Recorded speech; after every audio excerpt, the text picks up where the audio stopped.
Alright, hey guys, and welcome back to another video. I am the Twisted Jedi, and in today's video, we are going to be doing part 2 of 5 players that everybody hates in Galactic Assault. Now, obviously, I've already done this video for Heroes vs Villains, and I'm now doing a part 2 for Galactic Assault. But if you haven't seen the first one, I will leave a link down in the description below, as well as have a card pop up on screen for all of you guys to check out. Now, most of the players that come from today's video are all out of the comment section in the first video, so it's pretty much been suggested by you guys, and I just picked the 5 that I agreed on the most and that frustrate me in Galactic Assault. So if you guys are wondering where this come from, this is from the first video, so definitely go check it out and let me know what are 5 types of players that irritate you guys in Galactic Assault, or your top 5 most hated players in general. Anyways, we are going to jump right into it with number 1, and number 1 is going to be the biggest comment that I saw on the last video, which is the Stinger Pistol guy. Now, the Stinger Pistol guy can be extremely frustrating if you come up against someone who knows how to use it. This guy doesn't tend to usually go after infantry, it's usually a hero headhunter, and that is because of the amount of damage the Stinger Pistol does. Now, to put it in perspective for you guys, the Stinger Pistol does roughly 64 damage to a hero per hit. So that is double what it does to infantry, which is why players don't usually go for infantry when they're using the Stinger Pistol. It does about 33 to an infantry player and 64 to a hero, so you can see why it is so effective against heroes. Now, the Stinger Pistol, like I said, does 64 damage on 1 hit, but if you get to 11 hits, it does 707 damage, which over time is enough to kill a hero, or most of the heroes anyway, that have the lower end of the health situation. So if you're wondering where I got these numbers from, this comes straight out of Sammy Boy's Mythbusters video that did just go up recently. So if you haven't checked that out, make sure you swing over to his channel and look at all the numbers that the Stinger Pistol does. Most of you will be surprised to know that you can kill most heroes in 11 or 12 shots with the Stinger Pistol, and also you can kill most enforcers with roughly 6 shots. Now, you don't necessarily need to aim for the head because it doesn't do any more. You don't need to aim in the back because it doesn't do any more. It just, wherever you hit with the Stinger Pistol is going to do 64 damage per shot. So it's quite frustrating when you're playing a hero and you're going after kills and you've got some guy sitting at the back of the map pinging away at you with the Stinger Pistol. This guy doesn't usually engage with you in combat. He waits for you to engage with someone else and then just takes shots at you to try and wear you down. Those of you that have experienced this before know how frustrating it can be. You can get clear and into safety for like 10 seconds and you still taking damage from the Stinger Pistol, which is ultimately going to lead to you dying. So there's a lot of things that come into factor with this, and I think it definitely needs a damage nerf in terms of heroes. I don't mind where it's at for infantry because it doesn't seem to be too much of an issue, but now that the fact that players are abusing this just to take out heroes is definitely where it needs to be nerfed. I think maybe 45 to 50 damage per shot is a good place to put it, but 64 just seems a little bit too high. I know personally I could probably get 11 or 12 shots on a hero easily while they're taking out 2 or 3 other enemies. It doesn't take long at all, and it's an easy way to kill heroes, so I think it definitely needs to be made a little bit more difficult. Anyways, getting into number 2 on the list, it's going to be the Wookiee Spammer. Now, the Wookiee Spammer can be extremely frustrating. This guy picks absolutely nothing but Wookiees and just goes headhunting. With the amount of damage that Overload and the Thermal Imploder can do, these guys can be extremely frustrating. Now, it's not just their fault. The fault does fall on the fact that there are no other reinforcements for the light side except for the aerial trooper, which, depending on the faction that you're playing, can be good or bad. So I see why most people tend to go for the Wookiees. However, hopefully with the new reinforcements that are coming in March, that has just been announced, the Wookiee problem will be a lot less and we won't have to deal with it nearly as much. I'm really hoping for Droidekas and Clone Commandos in the March update, but we're going to have to wait and see what DICE decides to do or what they've been working on, because they're not giving too much away at this point. But I would love to see less Wookiees on the Battlefront and a lot more other reinforcements. So fingers crossed we get something really cool that everyone wants to play, and the Wookiees don't seem to be an issue anymore. The Overload is definitely the biggest problem. That does so much damage, and anyone that's played a hero knows that that can wipe you out extremely quickly, and anyone that's played infantry up against a Wookiee knows they can pretty much one-shot you with it. So definitely Wookiees deserve a spot on this list. Now, getting into number 3 is going to be the Melee Specialist, and the Melee Specialist is the one that uses the bubble shield alongside the extra damage on their melee attacks. These guys can be super frustrating, and I know for a fact a lot of you have come up against this dude. He pretty much just pops the shield, runs towards you,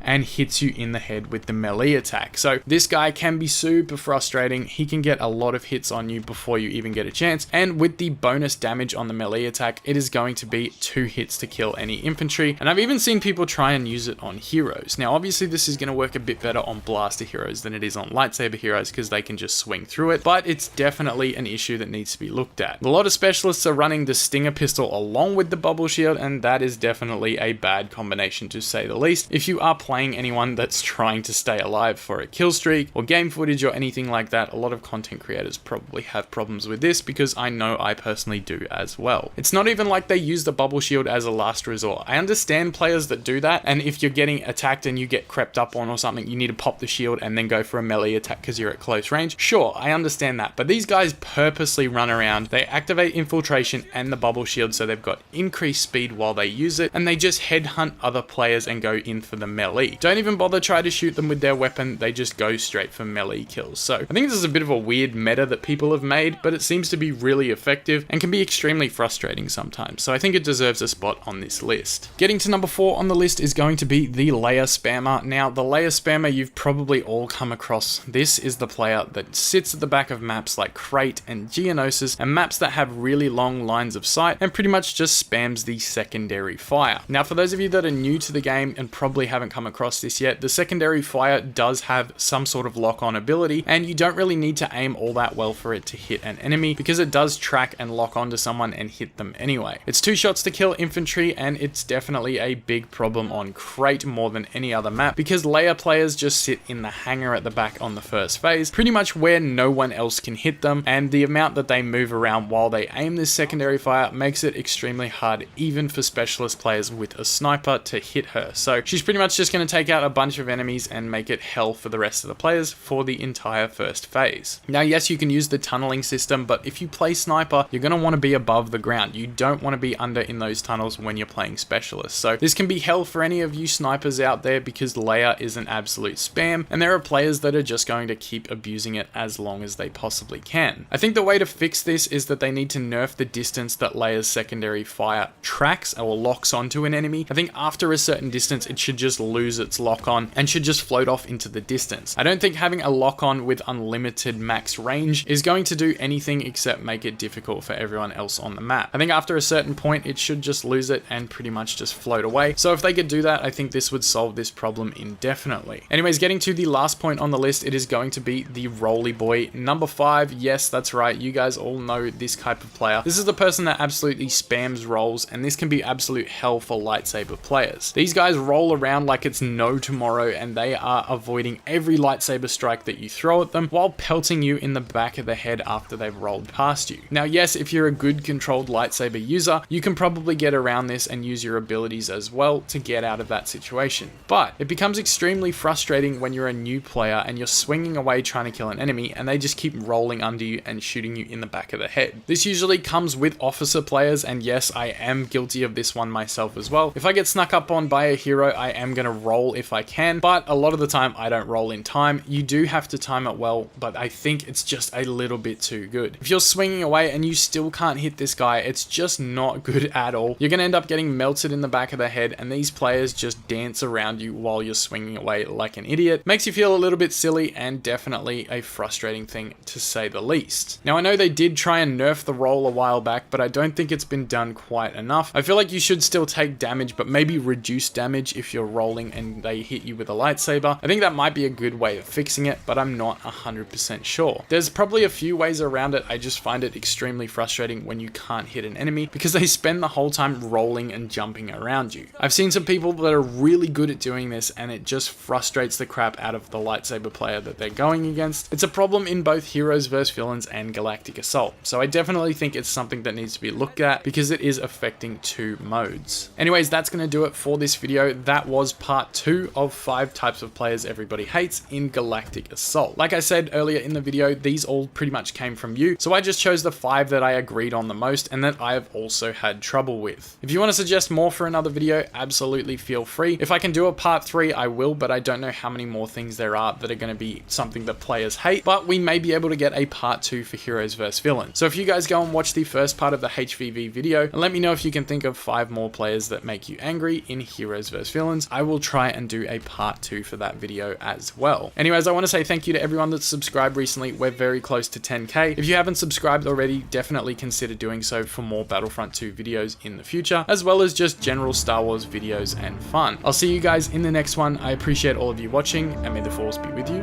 always.